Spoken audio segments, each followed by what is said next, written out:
South by Southwest continues here at the Paramount Theater, where all the big premieres have been happening here in Austin, Texas. Difference this time is I have the whole place to myself, and I'm about to interview directors Riley Keough and Gina Gammell for their film, The War Pony, which already won a major award at the Cannes Film Festival. We're going to hear from them right now.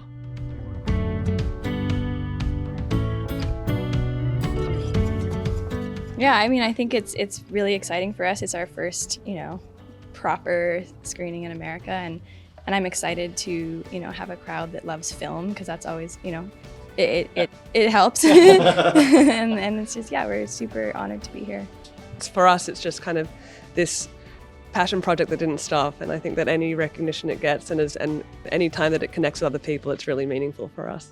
To me, it's just, I really appreciated being here because it's a Native collective. It's coming from a Native perspective, and it shows you the genuine authenticity of where we're from. It's not representing all Natives, but this is representing a subset of where we're from. And I'm just happy that you're just gonna see it, not just the poverty aspect. You're gonna see everything Native, and I'm just glad that it's here. Well, the film is about two Lakota boys and their sort of personal stories and how they intertwine, and these boys' stories, a lot of it's based off of their real lives, and I just hope it resonates. I think that there's a lot of love that went into this movie, and I hope they walk away feeling that feeling. They're really good people, honestly. They took us in like we were family. We all got an opportunity from, Riley and everybody else in the whole movie industry and everything. Really a lot going on down there, and a lot of people don't talk about it, usually in the public, I hope that they feel the love that went into the film and the love that exists within this community, and the importance of Frank and Bill's story. I think that there's a lot of love that went into this movie, and I hope they walk away feeling that feeling. Let's hear it again to War Pony.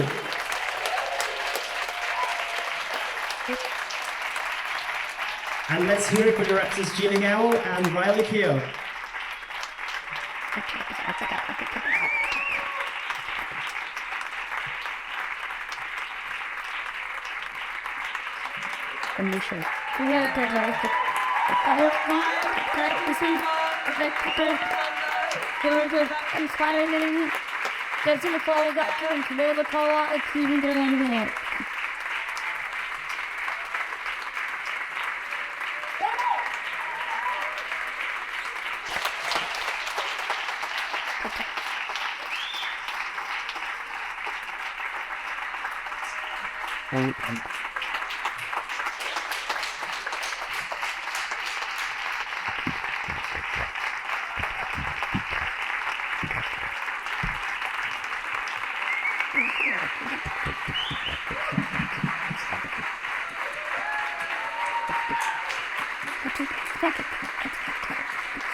Thank you.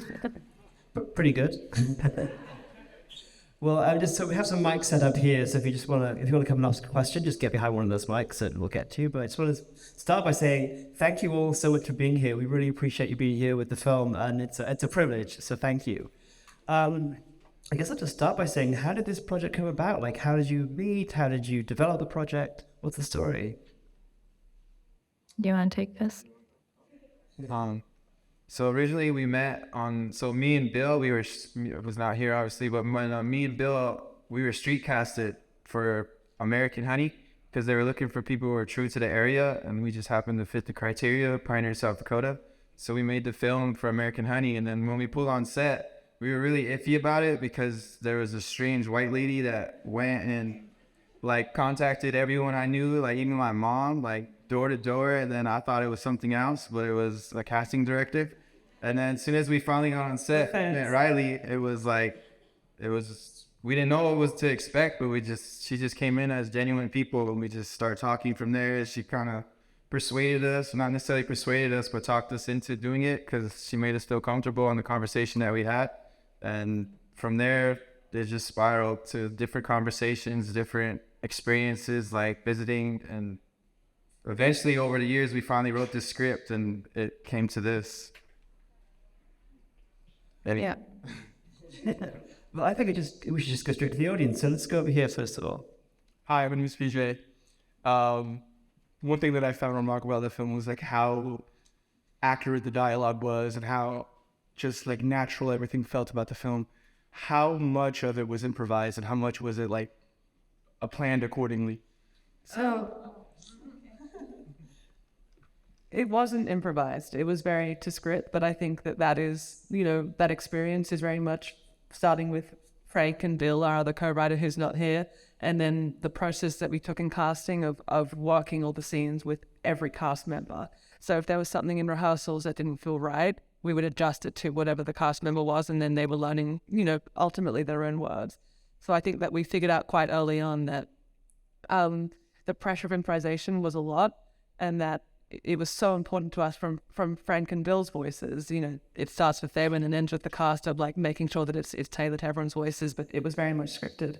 I think that's something we're really proud of, is that it feels improvised, but they worked so hard on learning their lines. And I think there's maybe like 2 moments in the film that are improvised. The rest, they just did a great job at making sound improvised. It's incredible. Thank you so much. I'm gonna have to say, "Rich as fuck with a million poodles" is one of the all-time great lines I've ever heard. Genuinely, it's an amazing. I think line. that was a Bill Red original. That is a Bill Red original. It's amazing. So let's go over here. Howdy. This is probably easily my favorite movie, All South by Southwest. Oh my god. It's so big. It felt so natural, it felt improvised. I was like, and I had to know, like, did you shoot with multiple cameras, and how long was the production schedule, and did it require many takes in the dialogue scenes especially? It was one camera, single camera, and it was a lot of takes, and it was a lot of shooting days, but I don't think any of us can tell you exactly how many shooting days, because it was a very we started shooting in 2019 and we finished shooting at the end of 2021. So it was a lot of stopping and starting over multiple years. But I think it probably round out around 50 shooting 40 shooting days, but they weren't all full days. Some days it was just like, some days we just go home. But I think that something that Frank and Bill and myself and Gina discussed early on is the way the camera would look, and they kind of together didn't want it to be handheld and wanted it to be more composed, and so that was kind of where we started. And then I think so it was one camera, and I think that also speaks to how wonderful they were. Absolutely, thank you. Let's go over here. Hi, it was a fantastic movie. It was really, really good. First of all, Riley, my heart goes out to you over the last few years for your profound losses. Thank you. And also, so the director was a collaboration, the writing was a collaboration. Can you speak to that, like how that worked for everyone who's involved? Sure. So this kind of started, myself, Gina, Frank, and Billy, who isn't here, we're just friends. And Gina and I would, because we are storytellers, anytime something funny would happen on the res or at home, we kind of would take notes. And then we started slowly writing more notes about funny things that would happen, or if Frankie or Billy said something funny, we would, just write it in our phone, or we filmed everything, and we just started, sharing stories. And then at some point the idea of writing them down came, and we would just write scenes here and there, and then eventually it turned into scenes that were in an order, and then it turned into a script, and then the 4 of us would sit around and talk through the scenes and just discuss what would happen if this happened. And a lot of it are things that are actually happened to either Frank or Bill or surrounding friends of ours. And so it just ended up with us just sitting around the script and Gina and I putting it into final draft and then printing it out, and then they would read it and write notes, and we'd do it again.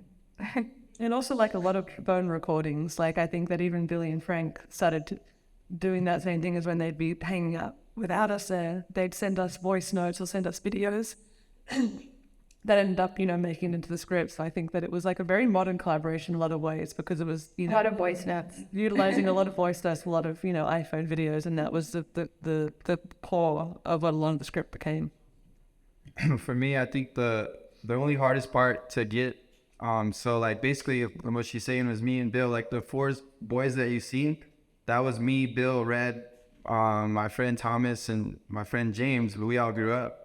So in the time we started this film, we grew up. So we was this age at one time, just like how they grew up. We was 20 years old whenever we all met, and now I'm almost 30. So like that's how long this film has been going. But the easiest part for me was I lived half of these stories, 80% of these stories. It's just trying to format it in a feature film style. That's the part I needed help on the most, because personal experiences, that's the rest. Like every single day you're gonna live some kind of experience that you won't experience, but we do. And that you've seen it in the film. And that's just the reality that where we come from. But I just wanted it to be authentic in a way where it came from a native voice and it didn't sound like you heard it from a white person.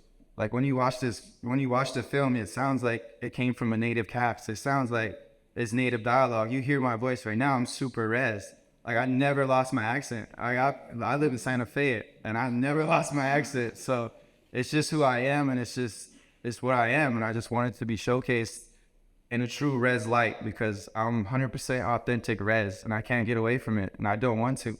And at the same time, I just wanted it to be portrayed like in a proper way, not a whitewash way, not a poverty porn way, none of that. I want it to be genuinely native, and I feel like we did that.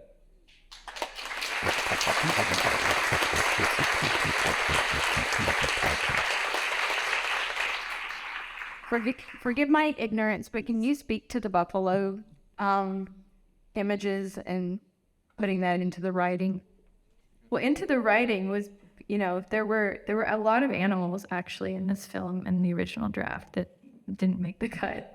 But I think the first conversation was there was a scene where we wanted Bill to essentially stop in his tracks and reconnect with what he should be doing.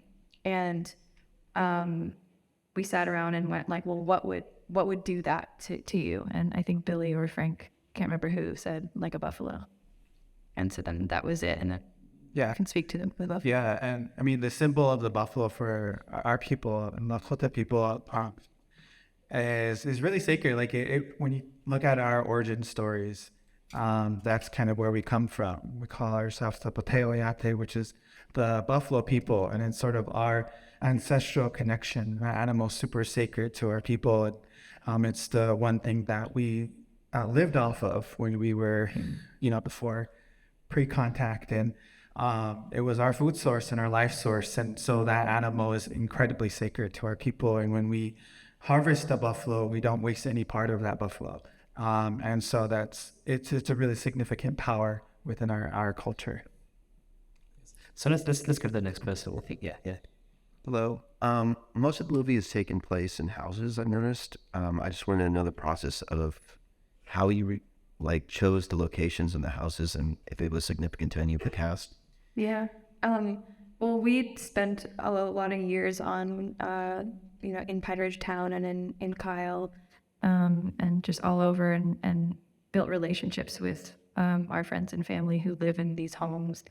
So there were some houses that were, friends' houses that we were just lucky to be allowed to use. And there were some that we would see and go like, this feels like it would be, whether it was because it was purple or blue or something that just looked nice. And we would go in and kind of meet the families if we didn't already know them.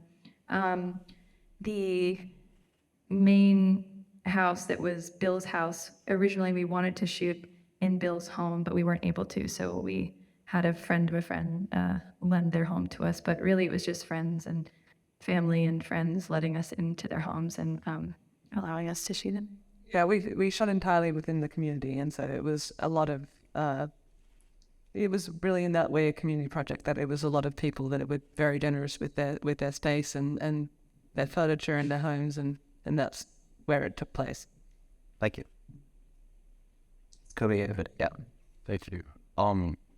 I think the thing that struck me the most was the vulnerability of the performances, and it it could be such a harsh world, and you never saw that on the leads. They just never played that. They never played like the easy choice there. And I was wondering if that was just something that naturally came out of these super fine actors, or if there was something that you were able to kind of do to get that out of them. Do you want me to speak to this, actors? Yes, please. Okay. Well, one of the biggest issues we actually had in Pine Ridge was there were too many good actors. And I don't know if you could see at the end of the film, there is a very long list of actors who didn't make the cut or, helped in some way. But the amount of talent there was overwhelming, and it took us a long time to find the right, who would be, in the right, who'd be right for which role. And I think probably everyone on this stage auditioned for a million roles in that film. But ultimately, all of the guys you see here are, just naturally very gifted, but also rehearsed a lot. And I think they knew, for whatever reason, instinctually in their performance that, sharing their vulnerability with us was kind of part of the process. That wasn't something we had to pull out of them. And really, it wasn't like any big conversation. I think that they're just, all naturally very open and gifted. I mean, when you watch the film, you've seen the environment, you've seen the atmosphere. It's not, so like Pine Ridge, South Dakota is considered a third world country inside of a first world. So just with that, like we live in trauma. Like it's not hard to pick and choose like what to feel on which day. Like trauma is every day in our lives. So it's like we could allow it to depress us. We could allow it to just eat at us, or we could just do our thing. We could just push through it. But like that's mainly what we have to do because we have no other choice. Like there's no other choice but to push through the trauma. So that's really what it is. And like we're bred into that. So it just looks natural because we know how to get through trauma. We find humor in all the shittiest things, to be honest, but that is what it is. I mean, that's what they really love about it. So it's funny. Like it's funny. There's this amazing moments of humor in it. It's really impressive. Let's go over here. First of all, phenomenal film, Riley, Gina. I was curious because I look at the IMDb. Are most of you guys first-time actors? And how did you get performances like that out of first-time actors? Jess, anyone? Everyone in the film were first-time actors other than the two white people. Wow. For me, it was real, like natural to be a mother, grandmother, person that always watching the kids. It was scary, to act and have to do it over and over to get it right, I guess. But I loved it, and I'm gonna try other movies if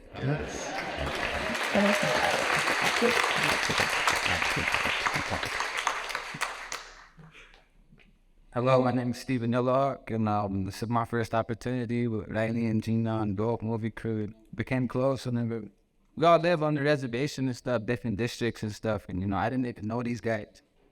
I know we probably walked by each other a couple of times, throughout life, and I walked by Riley a couple of times, and, it was really a blessing to get this opportunity and everything. We're all first-time actors, except here. A lot of opportunities really don't come to us on the reservation, man. That's kind of a really blessing, man. Thank you, Chris, for all the cooperation. I appreciate you down in the car. All right, that's everything. Hi, how's it going? I have to agree with the first guy. This is my favorite movie of the festival so far. It is beautiful. It's so great. You guys did a fantastic job. Oh my gosh, I can go on for hours. But for Riley specifically, how did your work as an actor previously help you as a director? And this is a cliche question, but especially with first-time actors and stuff like that. Yeah, I think it was really helpful because I'm familiar with the areas when you're performing that you can get stuck or struggle. So I think that I can identify that more easily because I perform, and I think there would be moments where I would be able to help navigate if I could see that they weren't, I don't know. Gina, you more watched. I would just there were moments where I would act off screen with them, if for example, JoJo, Where are you, Jojo? There. Like, we also were really conscious of not wanting to overwork them, because it's really annoying if you haven't done this a lot to do takes over and over and over again. So I think that there would be some moments where, like, for example, if Jojo needed a break, I would act off camera with his partner, you know, that kind of thing. So that was really helpful, I think. I don't know if that was helpful or not. I think that was huge, and I also think of like exactly what she said. As she kind of thinks she, as someone who's been on the other side of the camera so often, I think she kind of knew instinctively where the breaking points were, or when we needed to give people a break, and how to help encourage the best out of someone rather than, you know, draining people, because I think that it is really repetitive, and it is, as Lorna said, like intimidating. And I think that that is a huge strength that Riley brought to this production, is the experience of being on the other side, that she could really be an advocate for the actors and had kind of been in all of their shoes at one time or another. Sure, thank you. First of all, amazing film. Thank you very much for bringing it here. And in the film, I saw that there's this generation gap thing. Like the older generation, they speak Dakota, and while the younger generation doesn't. So I'm quite ignorant about this. Could you give me more like context on the dynamics and the kind of generational context that's within the film? Thank you. Yeah, I think it's a complicated answer, but it's all rooted in colonialism and the effects of colonialism on Indigenous people in this country, especially for older generations who were around during the boarding school era, where the government implemented boarding schools across the country, and the whole goal of boarding schools was essentially to kill the Indian and save the man, right? And assimilate our people into society, right? Into white society. And so as a result of that boarding school era, a lot of our elders came through that and have been living with that trauma, right? So you have, you know, Christianity enforced on our people. You have our language stripped. You had our elders, many of them were beaten for speaking their language. And so that, in turn, that trauma then made a lot of our elders not want to teach the language to the next generation, because they feared that that same thing would happen to them, right? They feared that if they didn't assimilate and learn English and kind of be as everybody else, that they wouldn't make it and survive. And so that's a huge gap, right? And it's all rooted in that trauma. And so, it's kind of the simplest way to talk about it, but it is a very complex issue. And you have organizations like Illuminative, who have been here at South by, who are going to be releasing a podcast about boarding school, and so you can learn more about that era, because it's the part of this country's history, and it's really the result of why, when you look at this film, you know, it may be hard to, you know, see the realities that Native people are living in today that live on reservations, right? But that's all a result of really systematic pressures from the federal government, right, to keep our people contained. And so that reality is something that we live with, that a lot of our elders live with, and a lot of our young people live with. And, you know, I think with stories like this, you know, these voices are so important to be heard.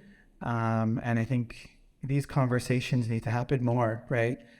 Because our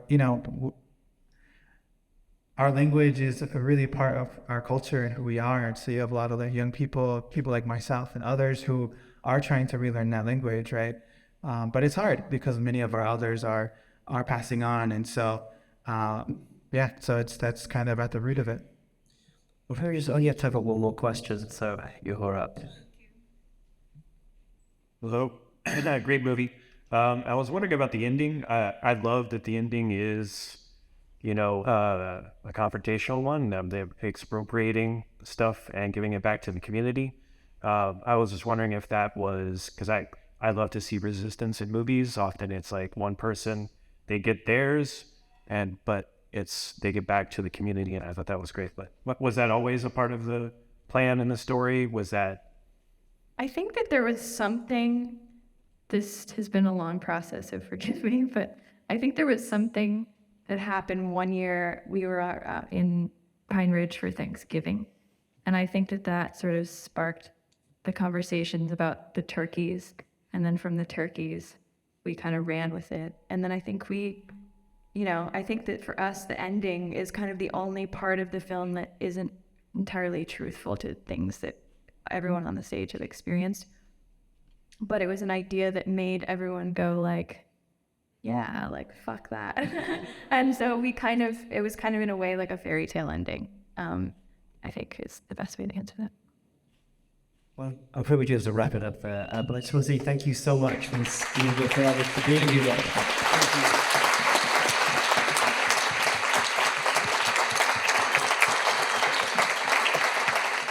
As the War Pony premiere gallops off into Austin, Texas, we have a whole lot more premiere coverage coming your way from South by Southwest 2023. You know the drill. Keep checking back right here.